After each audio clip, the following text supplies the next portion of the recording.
Yeah, I want to tell you today about a project that aims at bringing next generation sequencing better to the patient.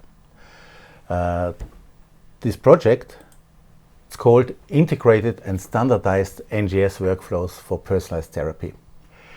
Why is this project important? If we think about next generation sequencing, is really a tremendous success story. Maybe some of you remember the early days of the Human Genome Project, where it was a huge worldwide effort to sequence the genome of 3 individuals. Now we can do whole genome sequences for less than €1,000 or dollars. And actually, nobody really expected this remarkable development. And this enabled huge programs in NGS. The 1,000 Genomes Project, the International Cancer Genome Consortium, and now many countries even have launched 100,000 genome programs. And then still not the end, because we are now talking about 1 million genomes and even 5 million genome programs. But there is still a gap in translation of this technology to routine healthcare. And this was addressed by the European Commission, and they launched a call for projects in order to make next generation sequencing better available for patients outside of research projects in context of routine healthcare. And for this, they offered funding in a special funding scheme, which foresees that a public consortium defines an unmet need and then provides funding to industry partners to develop their technology so the technology better addresses current unmet needs. Now, what has the Commission identified as unmet need? It is still, as I said, not readily available for most patients in routine healthcare. And there are a couple of issues to be addressed which are not a priority when you use this next generation sequencing technology in research programs. It's, for instance, the standardization and the regulatory requirements. And here, particularly in Europe, we have a new regulatory framework, the in vitro diagnostic regulation, and all technology we apply for diagnosis in healthcare has to comply with this regulation. Now, what does the program foresee? The first start is you define this unmet need, and this is done on the consortium level, but also by the public. Therefore, we have a public consultation which really engages with different parts of the public, patients, industry, academia, medical professionals, and then together we finally specify what the technology has to provide in order to be really applicable for broad use in routine healthcare.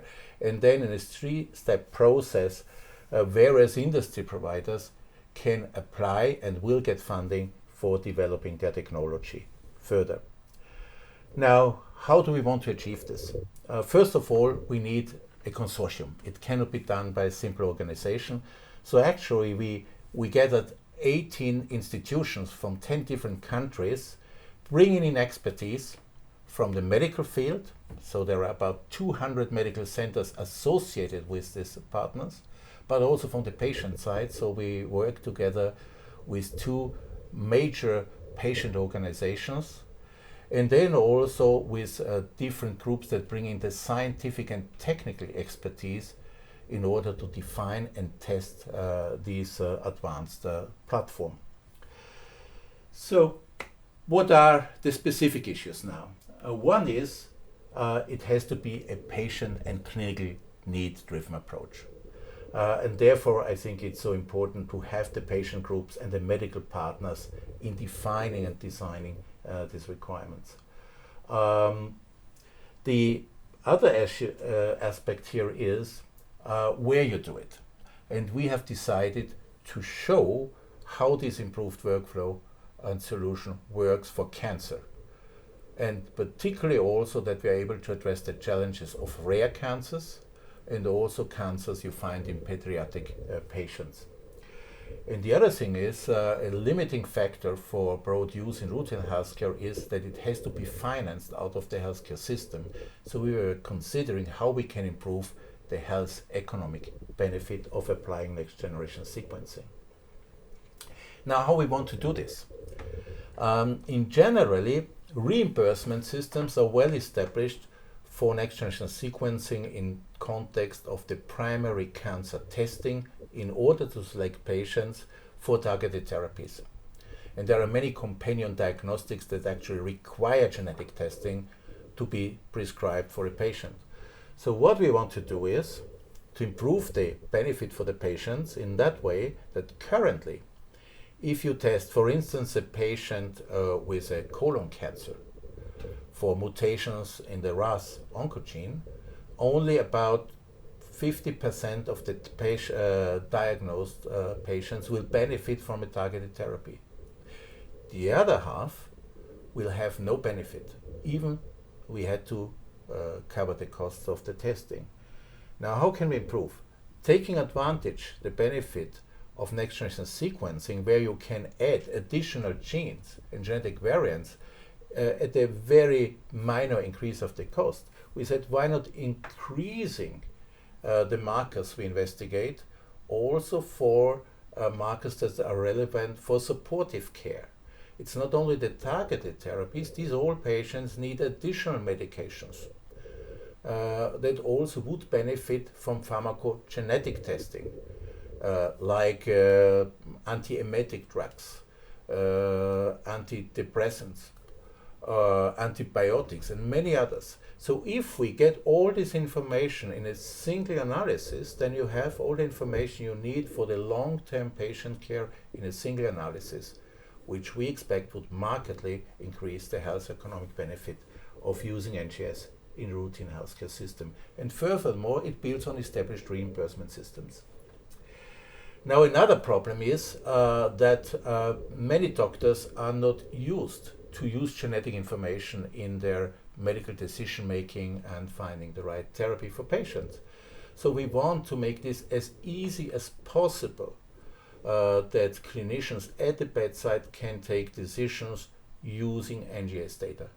Currently, this data is mainly available in the laboratory environment and then has to be translated in a medical decision making. What we want to do is to make all the information available on a single portal, like a tablet or mobile device, to take a decision at the bedside. And in this context, it's also important this decision has to be explained to a patient. It also has to be explainable to patient and not only for scientific experts or medical professionals. The other point is the regulatory compliance. As already said, in Europe, we have this in vitro diagnostic regulation, but this is very similar also outside in Europe, like in the US with FDA requirements. And what the general observation is, when you offer a diagnostic test, it's not enough to standardize and certify one analysis. It has to be the full workflow. It starts from the collection of the sample to the analysis and how you interpret and how you present the results to the decision making. And the whole workflow needs to be standardized and at the end approved. So we cover a whole workflow. Now, just to show a little bit what are these regulatory requirements, for a diagnostic test, you have to show scientific validity. What does it mean? You have to understand how the result relates to a biological process and how this biological process at the end improves a diagnosis or a health outcome. So what does it mean for NGS? So we have to know what is the implication of a genetic variant that is identified by the testing, which is a huge challenge for whole genome sequencing because there are many variants for which it's unclear whether they have a disease consequence or not, or whether they can be targeted by a certain drug. So this scientific evidence has to be established. The next is the analytical performance. This means that we really have to be able to reproduce the results from one laboratory in another one. We have to exclude variables that may influence the result.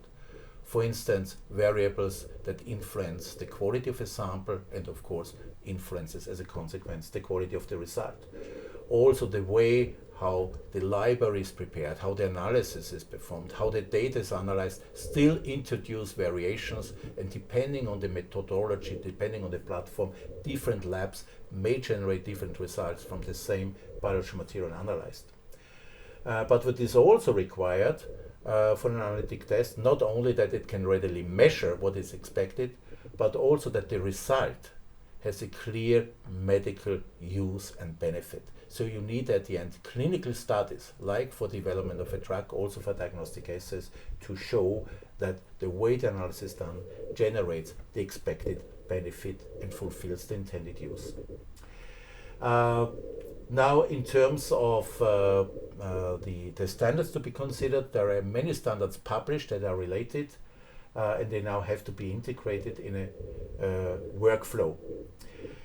One aspect is also, particularly for the rare diseases, that simply there are so few patients in the world that no company can take the effort to provide an assay that fulfills all the criteria I have shown before, the scientific evidence, the analytical performance, the clinical studies. So we still rely on diagnostic tests that are developed in a laboratory, so-called lab-developed tests. And they also have to meet some criteria, very similar. But here this verification, validation has to be done by the laboratory. And what we want to do is that the workflow makes it very easy for a laboratory to provide this evidence in order to be able to offer a lab-developed test for patient testing. Now, this diagram shows you the key components of this workflow, which is separated in different lots. So the first lot is the pre-analytical part.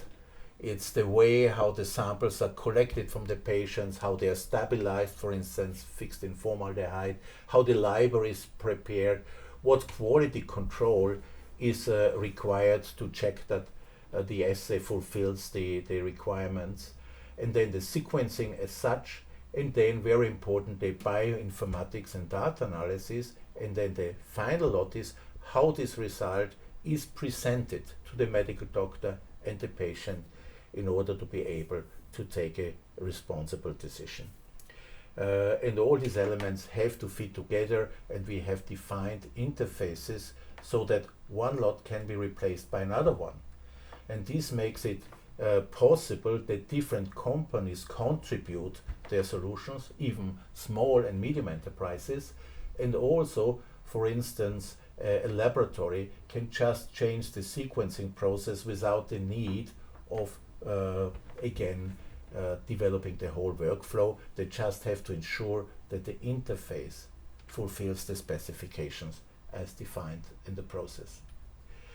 Now, with this overview, I really thank you for your attention and look very much forward to collaboration. Please follow the website and participate in the public consultation.